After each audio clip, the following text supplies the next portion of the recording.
Bitcoin is down 15% in the last month.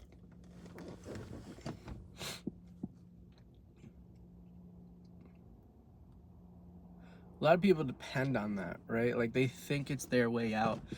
Like because of its volatility, people believe that it's like they only see the ups. I don't know why that is.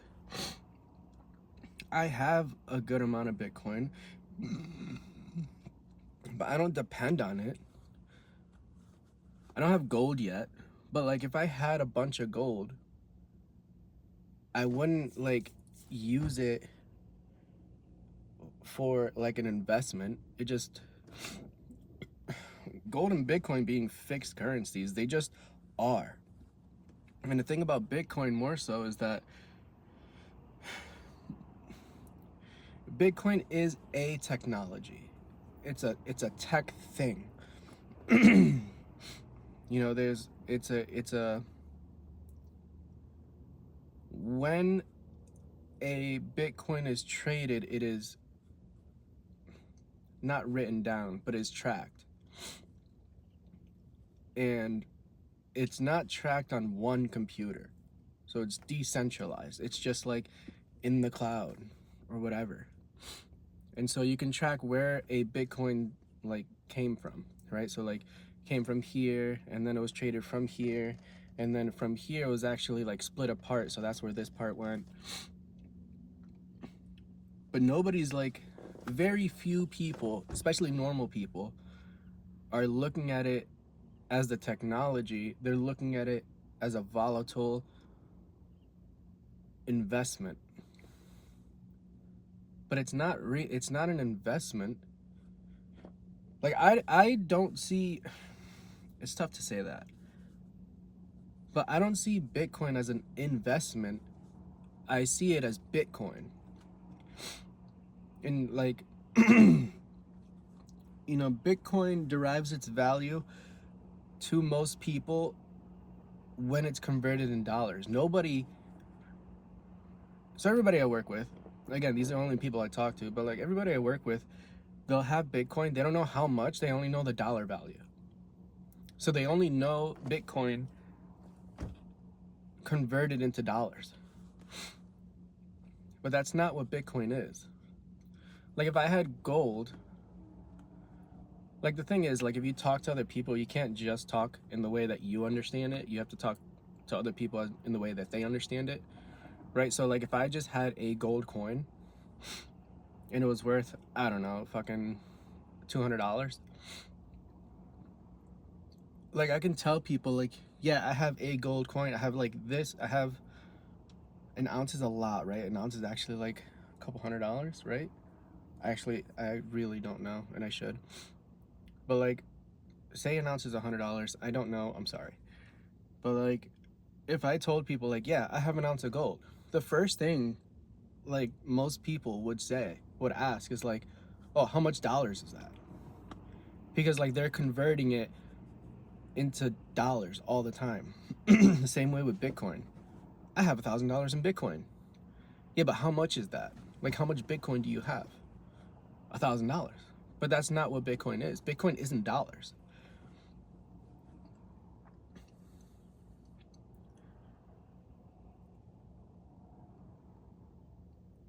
So, Bitcoin having like dropped a bit in the last like month or two,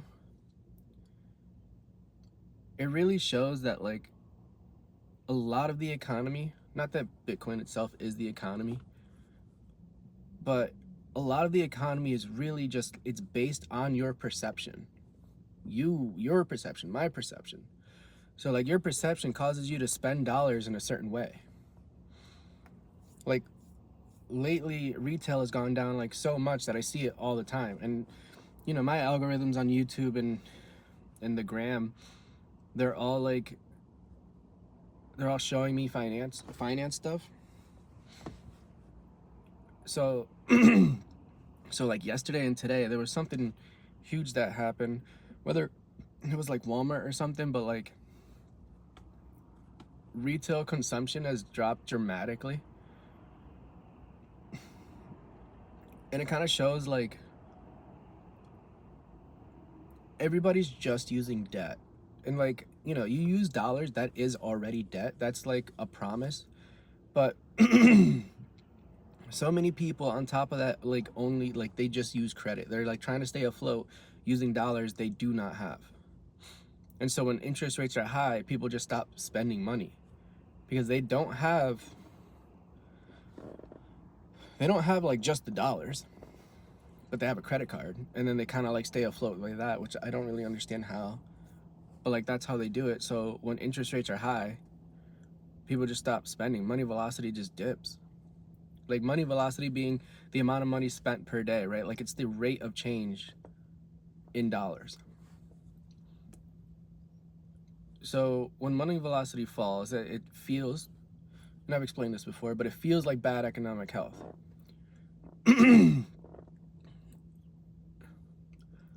Which seems counterintuitive. It feels like economic health, but what is counterintuitive is that's not actually true. Technically, in a way, like the way the Fed sees it, it's actually good economic health. And I'll try to explain this.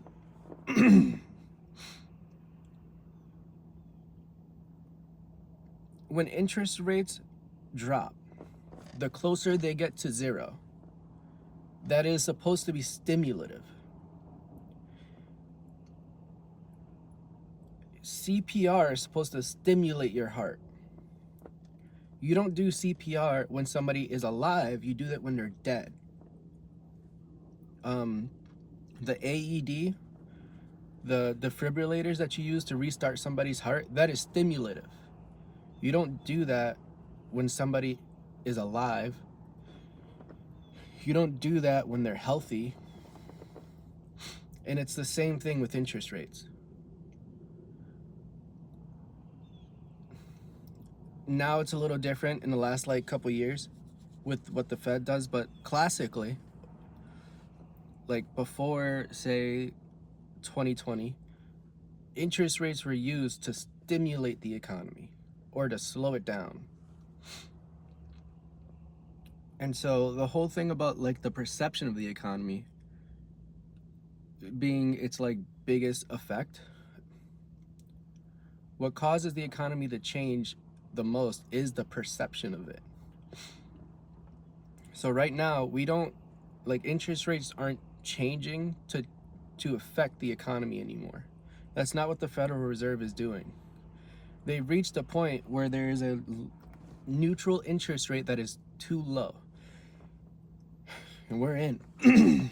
This is like the enchilada, right? So the neutral interest rate, which is something that the Fed sees, and you can only see it in hindsight, you can't see it now. Right now, the neutral interest rate, we don't know. They don't know. But you can see it only in retrospect. So like you have to look back on data in order to find what it was.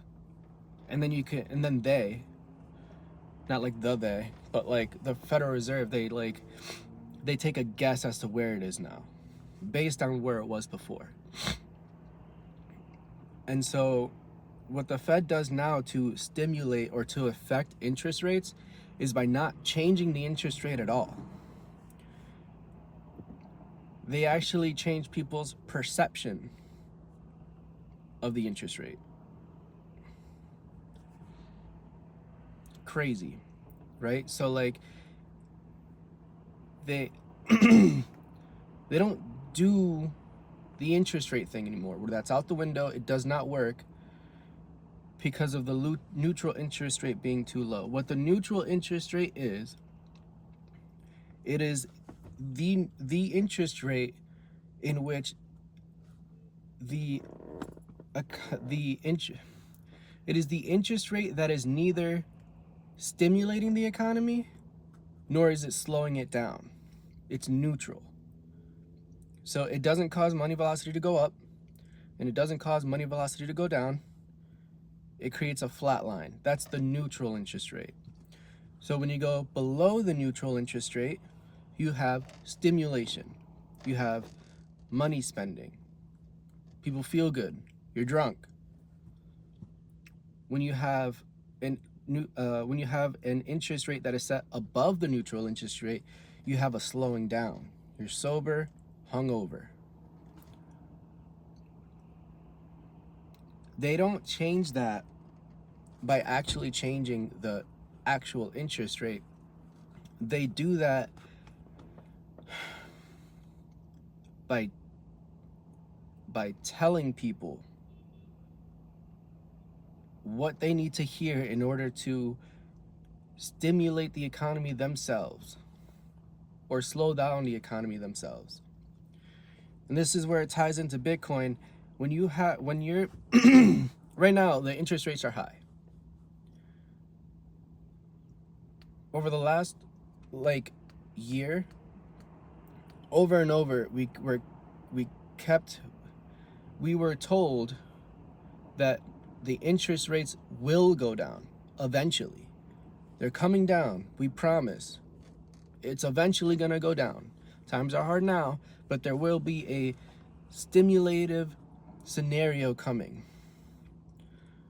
When people hear that a interest rate will go down, they participate more in the economy as if it already is.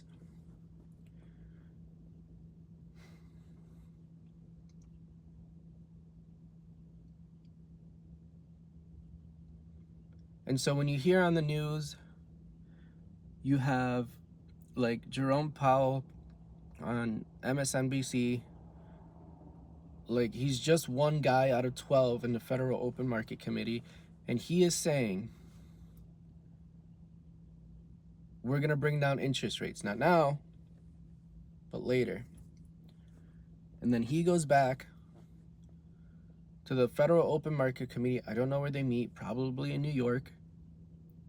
And then they talk amongst themselves. They have these speeches amongst themselves. They're all transcribed and put on the internet at the Federal Reserve.gov or whatever. What they say behind closed doors, that is also transcribed and put on the internet for everybody to see, what they say there is completely different than what they say on the news. Because what they say on the news is the monetary policy. And gotta go back to Bitcoin because that's part of the video. I try to make they're clickbaity titles. Sorry, that's just the game. It sucks, but I'm not lying. But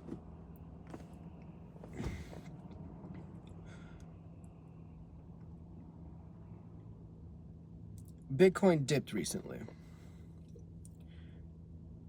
Bitcoin dipped recently because people are selling it to get into dollars because times are hard. Because their perception of the economy makes them think that they have to get into dollars. They need liquidity.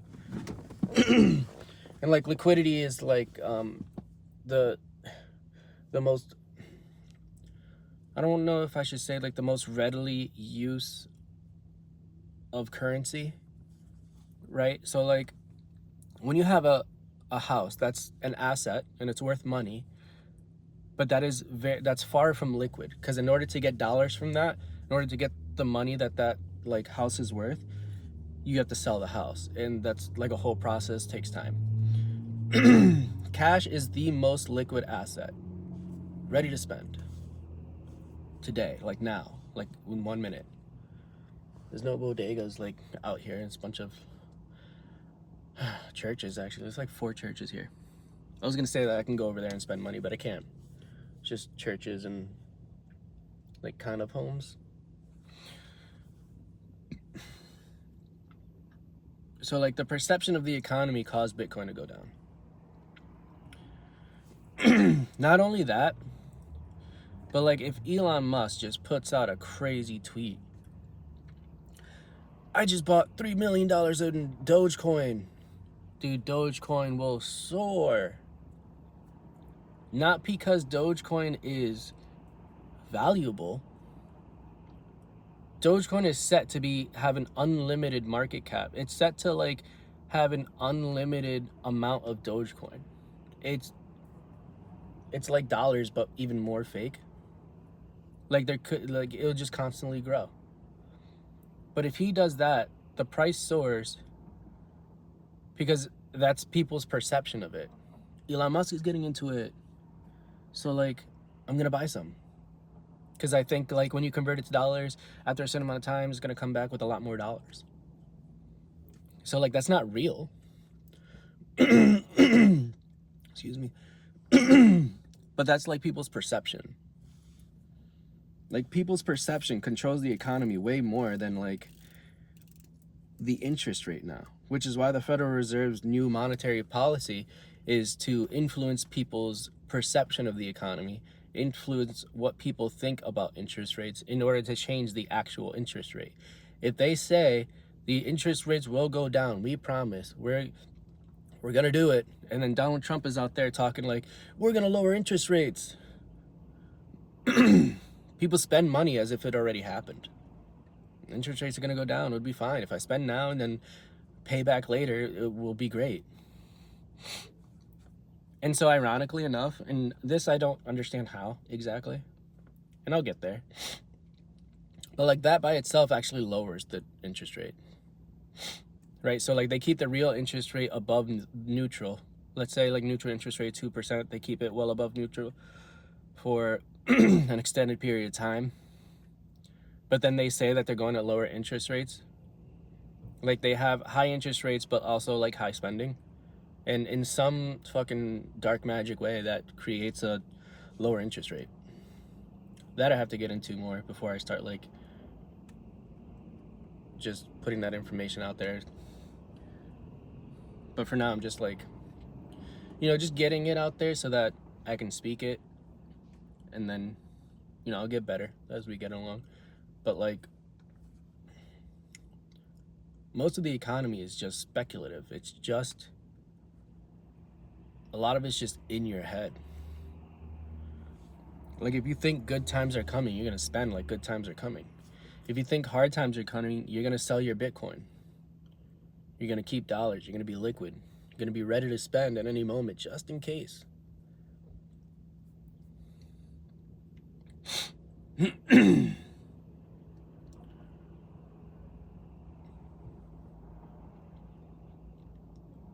So, you'll be all right.